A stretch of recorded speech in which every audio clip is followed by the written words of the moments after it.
সাত সকালে রাস্তায় গ্রিন অ্যাম্বুলেন্স, পরিবেশকে বাঁচাতে বৃক্ষরোপণ কর্মসূচি।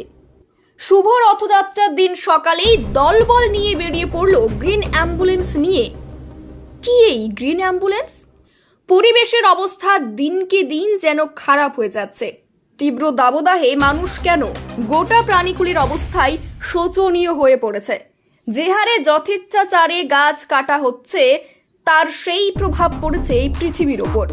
মানুষ যদি এখনই সচেতন না হয় তাহলে ভবিষ্যৎ প্রজন্মকে আরো খারাপ অবস্থার মধ্য দিয়ে যেতে হবে।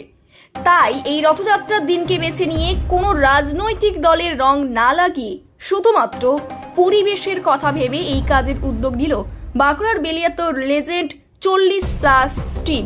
একটা পুরনো প্রচলিত ধারা অনুযায়ী সবাই বলে যে রথের দিন গাছ লাগালে নাকি সেই গাছটি খুব সুন্দরভাবে গড়ে ওঠে। তার জন্য আমরা রথের দিনটাকে বেছে নিয়েছিলাম। প্রধানমন্ত্রী জানেন যে ভারতবর্ষ জুড়ে গাছ লাগাচ্ছেন এবং আমাদের এখানে বেলিয়াতোর লিজেন্ডস ক্লাব একটা অনুষ্ঠান করেছিল, তো সেই তাদেরই উদ্যোগে আমরা সবাই এলাম এবং এটা গাছ লাগানো প্রত্যেক পরিবারের উচিত, প্রত্যেক যুবদের উচিত, যুবতীদের উচিত যে একটা তো কিছু করি, একটা গাছ লাগিয়ে এই সমাজের সেবা করি।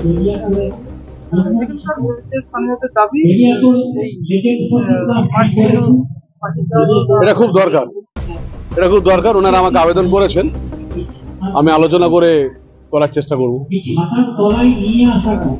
এই বিষয় নিয়ে বলতে চাই যে বেলিয়াতোড়ে আগামী দিনে এরকম বৃক্ষরোপণ উৎসব পালিত হয়নি বা আগামী দিনে এই উদ্যোগ হয়ে ওঠেনি। যারা এই উৎসব আয়োজক তাদেরকে ধন্যবাদ জানাই, সাধুবাদ জানাই।